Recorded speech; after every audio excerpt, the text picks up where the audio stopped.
자, 여러분 안녕하십니까? 반갑습니다.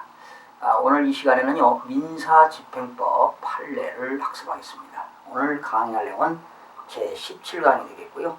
치료 청구 및 부당이득금 반환에 대해서 학습하도록 하겠습니다.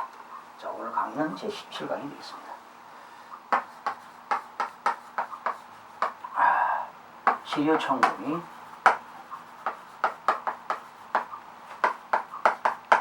부당이득금 반환이라는 대법원 판례를 학습하겠습니다. 여러분 교재는요 166쪽이 되겠습니다. 자, 우선 이거 공부하기 전에 여러분 이런 거 경매물건 보시게 되면 이런 거 보셨나요? 근린주택하고요, 그리고 근린 시설과, 그리고 근린상가, 이거 구분점포라고 하는데요. 여러분 근린주택과 근린시설과 근린상가에 대한 차이점을 한번 살펴보겠습니다. 여러분 근린주택 하게 되면은요, 주로 개인들이 소유하고 있고요. 여기는 일부는 주택도 있고 일부는 점포도 있는 것이 근린주택이 되는 겁니다. 일부는 주택도 있고 일부는 점포도 있는 것이 근린주택인데요. 이제 근린주택에서 세법상 약간 좀 다른 경우가 있는데요. 한번 살펴볼까요? 지방세법에서 취득세에서는요, 우리가 이 주택을 사게 되면 일반적으로 취득세가 1%짜리가 있고 2%짜리가 있고 3%짜리가 있잖아요. 그렇죠? 만약에 주택을 샀는데 6억 원 이하짜리 샀다. 그리고 85제곱미터 이하를 사게 되면 취득세가 1.1%입니다. 주택만 사게 되면 1.1%. 그런데 여러분들이 점포를 샀다면 주택이 아니기 때문에 취득세는 4.6%가 되는 겁니다. 이렇게 여러분들이 근린주택을 경매로 샀을 때 세금에 상당히 민감하게 되는데요. 담당 공무원도 몰라가지고 실수하는 경우를 많이 제가 봤거든요. 그래서 주택을 사게 되면 1.1%를 내고 점포에 대해서는 4.6%를 내는데, 그러면 이렇게 근린주택을 여러분들이 경매로 샀을 때 취득세는 어떻게 되느냐? 주택 부분만 주택으로 봅니다. 주택 부분만 주택으로 본다. 그러니까 주택이 30%다 그러면 30%만 주택으로 보는 거고요. 주택이 70%다 70%만큼 주택으로 보는 겁니다. 그러니까 주택은 1.1%를 세금 내고 점포는 4.6%의 취득세라는 걸 잘 기억하시기 바랍니다. 그러면 이러한 근린주택을 가지고 있으면 무슨 세금 냅니까? 재산세를 내잖아요. 재산세.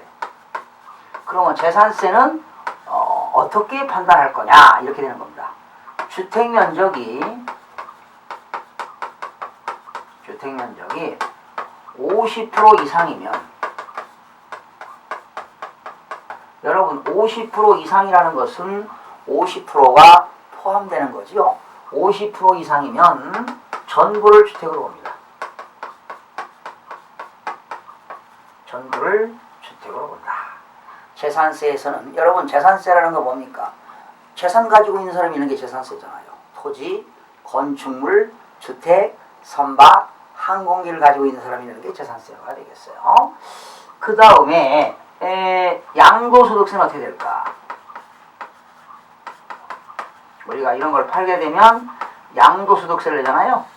이 취득세와 재산세는 지방세가 되겠고요. 이 양도소득세는 국세에 들어가는 겁니다. 양도소득세는 어떻게 볼 거냐? 주택면적이 크면 전부를 주택으로 봅니다. 잘 보세요. 주택면적과 점포면적을 비교해서 좀 어렵죠? 주택이 크면 자, 부등호죠. 주택이 크면 전부를 주택으로 본다. 전부를 주택으로 본다. 이렇게 보는 겁니다. 주택이 크면 전부를 주택으로 본다. 그리고 주택 면적과 점포 면적을 비교해서 점포가 크거나 같다. 점포가 크거나 같을 때는 주택 부분만 주택으로 봅니다.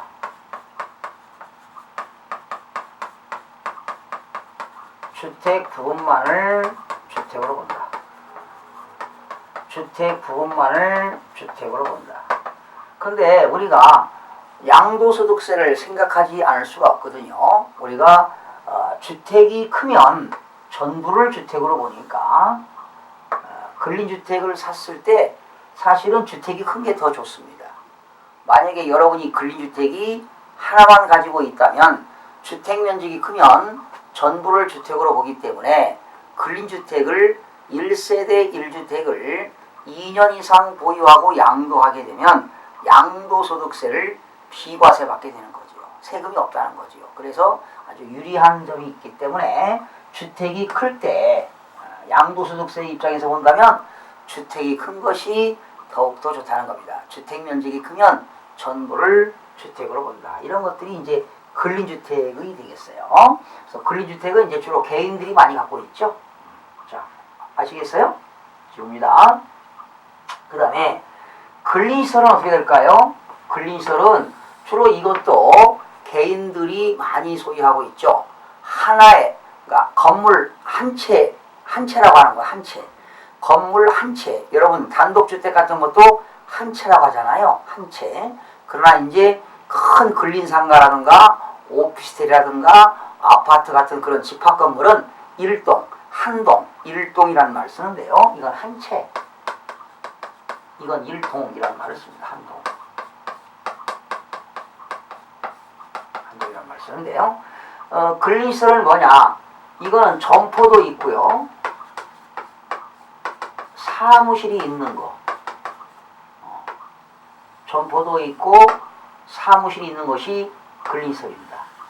그런데 주택은 없고요. 이제 뭐 점포와 사무실이 있는데 주로 이제 1층에 뭐 상가 점포가 있고 2층, 3층, 4층, 5층은 뭐 사무실, 병원도 있고 뭐 약국도 있고 이런 건데요.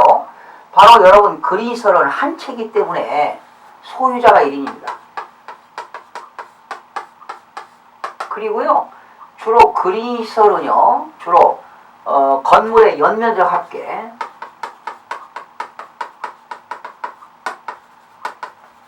연면적이라고 하는 것은 바닥면적 합계를 말하죠. 바닥면적, 연면적 이렇게 할까요? 그냥 연면적. 연면적이 뭐냐?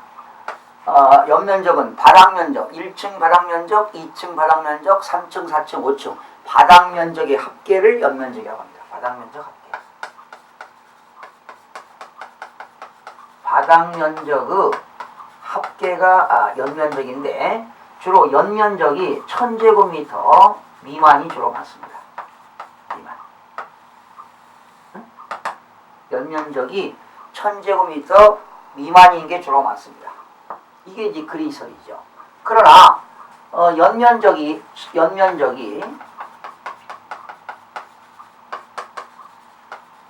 1000제곱미터 이상이다. 연면적이 1000제곱미터 이상인 것은 주로 근린상가입니다. 구분점포. 이런 것들은 이거는 이제 소유자가 한 사람이죠. 구분등기가 안 되는 겁니다. 이거 구분등기가. 층별로 구분등기가 안 되는 건데 이 근린상가는 구분등기가 되는 거예요. 층별로. 이거는 근린상가는 여러분 그러면 근린상가 대표적인 게 뭐냐면 여러분 서울에 있는 그 강변역 있죠. 2호선 강변역 앞에 39층 건물 있잖아요.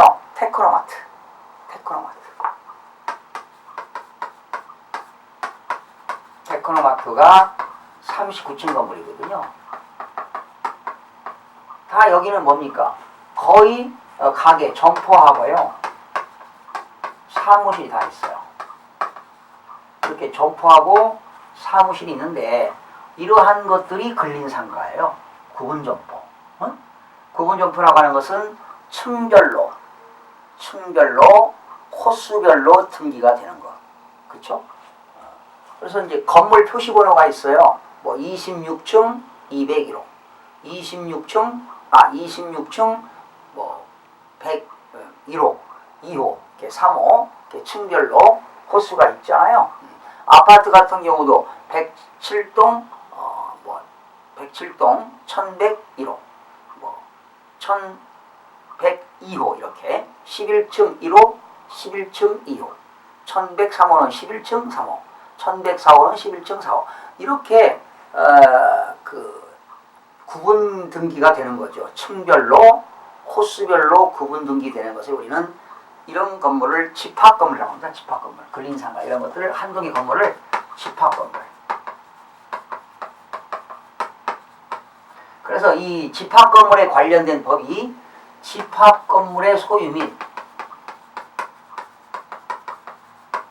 관리에 관한 법률이 있습니다. 집합건물의 소유 및 관리에 관한 법률이 있다. 그래서 여러분들이 경매물건을 보시게 되면 근린주택이 있고 근린설이 있고 여러분들이 근린상가 같은 건 투자 가치가 없습니다. 지금 경매 감정가 1억짜리가 1,000만원까지 떨어져도 낙찰받아도 효용 가치가 없습니다. 왜? 임대가 안 되기 때문에 그렇습니다. 그리고 오픈상가죠. 오픈상가 이런 것들 매력이 없고요. 여러분 근린시설이 매력이 있는 거지요.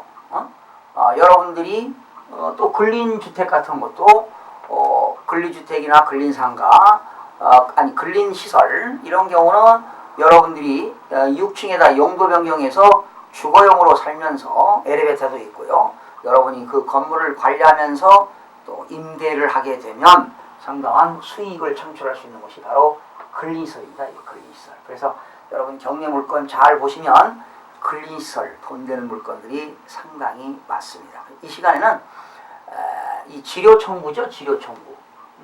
그리고 부당이득금 반환이 성립이 되느냐 안 되느냐는 그러한 집합건물의 소유 및 관리에 관한 법률에 대해서 한번 살펴보겠습니다.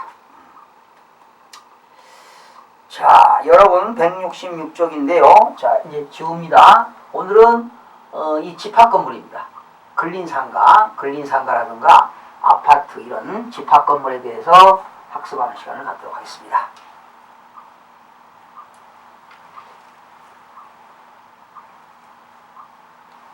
자, 이런 거예요.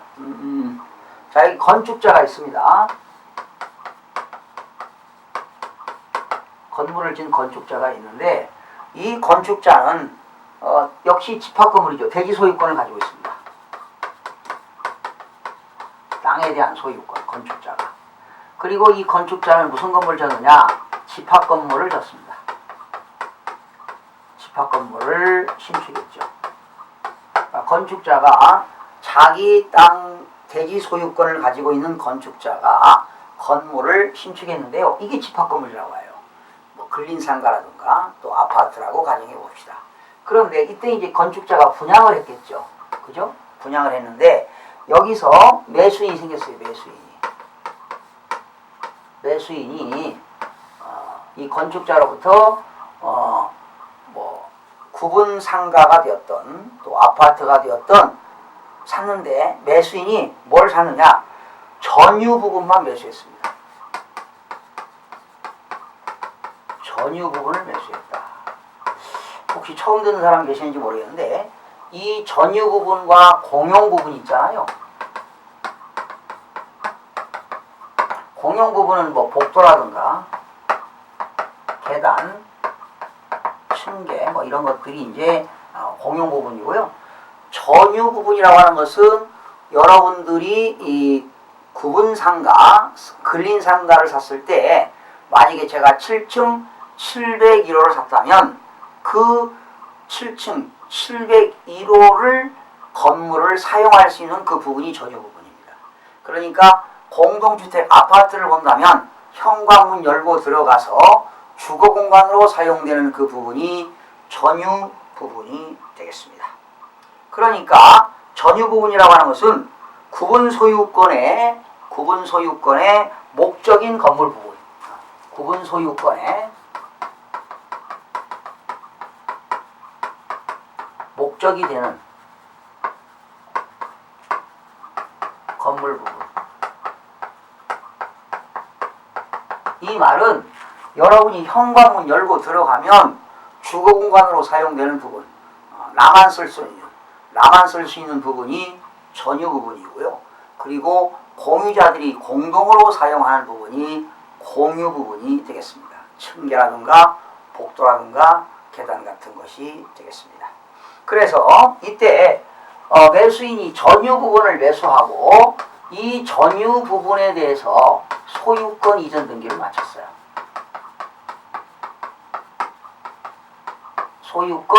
전유 부분에 대해서 소유권 이전 등기를 마치고 대지, 땅, 이 전유 부분에 대해서 나는 땅을 사용할 권리가 있잖아요. 이게 이제 대지 사용권인데 토지 공유 지분, 대지,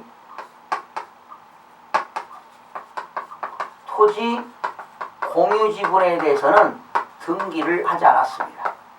그러니까 건물 부분만 등기를 하고 토지부는 등기를 하지 않았습니다. 이랬을 때 이 매수인이 전유 부분에 대해서만 지금 등기가 되어 있죠. 그러니까 구분 소유권의 목적이 되는 이 건물 부분에 대해서만 등기가 되어 있고 대지권은 등기가 안 됐습니다. 이걸 갖다 우리는 뭐라고 하냐? 대지권 미등기라는 말을 씁니다. 대지권 미등기. 지금도 경매물건을 보시게 되면 대지권 미등기 토지들이 상당히 경매가 많이 나옵니다. 예를 들면은 지금 그 강남구 도곡동에 있는 렉스 아파트도 5필지로 되어 있거든요. 거기 상당히 그 아파트가 크잖아요. 그런데도 그 대지권 미등기가 되어 있습니다. 지금 강남뿐만 아니라 전국적으로 이러한 대지권 미등기된 것들이 상당히 많습니다. 과거에 저도 경기도 하남시에 어느 아파트를 분양받은 적이 있는데 지금도 그 토지가 대지권 미등기가 됐습니다. 지금 토지를 등기가 안 된 상태입니다. 그래서 과거에 분양받을 때 취득세 낼 때 토지분도 등록세를 다 그 당시 취등록세를 다 냈는데 등기가 안 돼가지고 제가 하남시청으로부터 등록세를 환급받은 적도 있습니다. 그러나 이제 그 이후에 그 아파트를 처분했는데요. 처분했을 때도 전유 부분과 토지 대지권 등기가 미등기했다 하더라도 그 대지권까지 다 양도한 것으로 보시면 되겠습니다. 그러면 제가 이 매수인이 전유 부분만 사가지고 지금 구분 소유권, 건물은 등기가 됐는데 대지권이 미등기가 됐다 하더라도 이 대지권 소유자가 매수인에게 바로 취료 청구를 할 수 있느냐 이런 얘기죠. 할 수 없습니다. 그리고 이 대지 소유권자가 매수인에게 이 대지권 미등기 땅에 대해서 부당이득금을 반환할 수도 없다는 겁니다. 결과적으로 이 매수인은 대지 소유권을 가진 건축자로부터 전유 부분만을 매수했다 하더라도 또한 대지에 대한 소유권 등기를 하지 못했다 하더라도 이때 이 전유 부분 소유자는 대지권도 취득한 것으로 보는 겁니다. 취득을 해서 소유권이 인정된다는 겁니다. 민법 211조 규정에 의해서 소유권, 그 대지 미등기라 하더라도 대지에 대한 사용권, 사용, 수익, 처분할 수 있는 권한이 주어진다는 그런 판례가 되겠습니다. 우선 여러분 167쪽에 보시게 되면 집합건물의 소유 및 관리에 관한 법률 제20조가 보면 전유 부분과 대지 사용권의 일체성이라고 나오죠. 그러니까 전유 부분을 가진 사람은 대지 사용권도 가지고 있다는 겁니다. 이란 것이죠. 구분 소유자의 여러분 구분 소유자라는 게 뭡니까? 구분 소유권을 가진 자가 구분 소유자가 되겠습니다. 구분 소유자와 대지 사용권은 그가 가지는 전유 부분 처분에 따른다.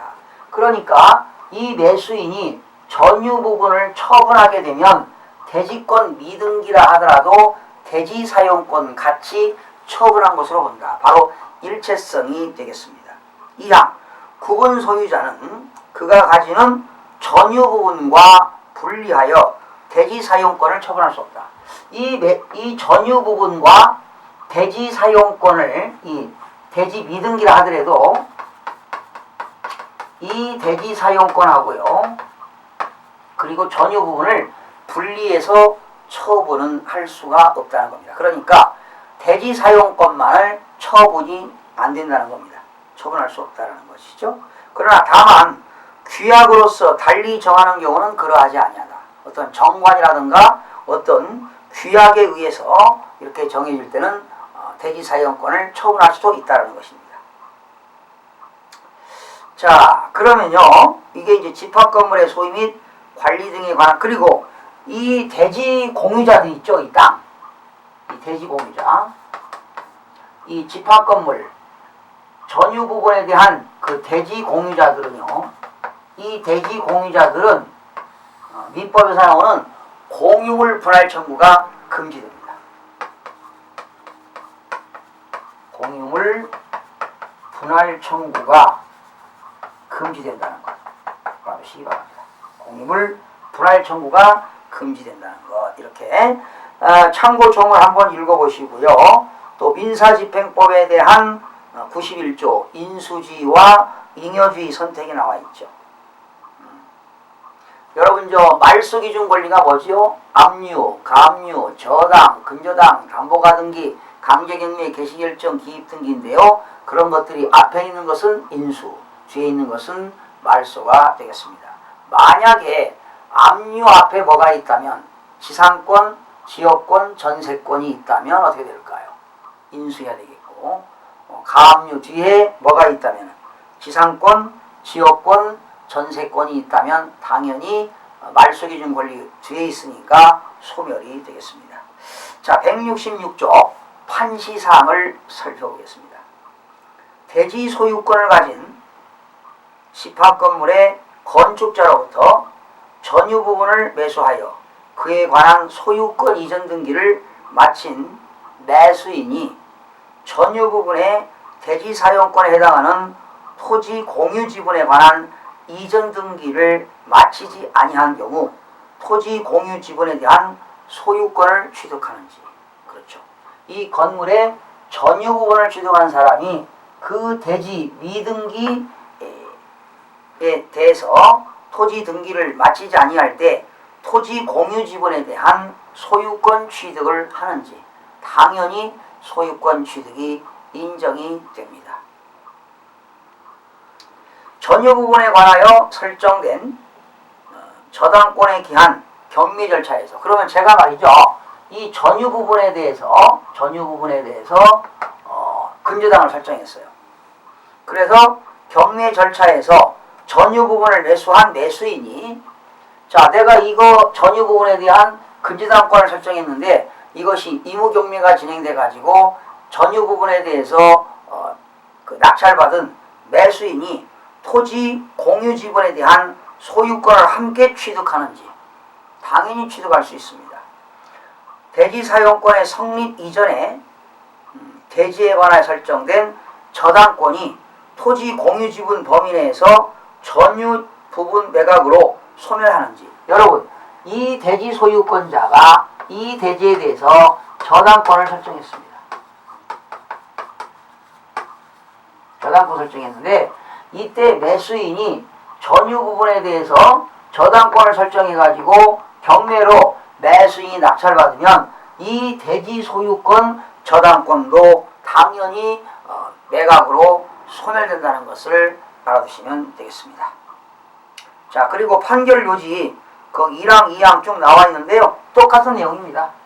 똑같은 내용입니다. 그러니까 여러분들이 전유 부분만 매수했고 대지 사용권에 대해서는 등기를 못했다 하더라도, 그죠? 등기를 못했다 하더라도 그 전유 부분에 대한 대지 사용권과 전유 부분과 대지 사용권은 뭐가 있다? 집합건물의 소유 및 관리에 관한 법률 제20조에 의해서 전유 부분과 대지 사용권의 뭐라고요? 일체성. 일체성. 그러니까 전유 부분 처분에 따른다. 그러니까 대지 사용권은 그가 가지는 전유 부분의 처분에 따른다는 것을 꼭 기억하시면 되겠습니다. 자, 이렇게 해서 여러분 치료 청구 부당이득금 반환이 안 된다는 거죠. 그러니까 대지 소유권자는 전유 부분 소유자에게 치료 청구할 수 없고 부당이득금 반환 청구도 할 수 없다는 그런 판례가 되겠습니다. 자, 한번 쭉 시간 내서 한번 여러분 읽어보시기 바라고요. 다음 시간에는 부동산 강제 경매에 대한 판례를 살펴보도록 하겠습니다. 여러분 수고하셨습니다.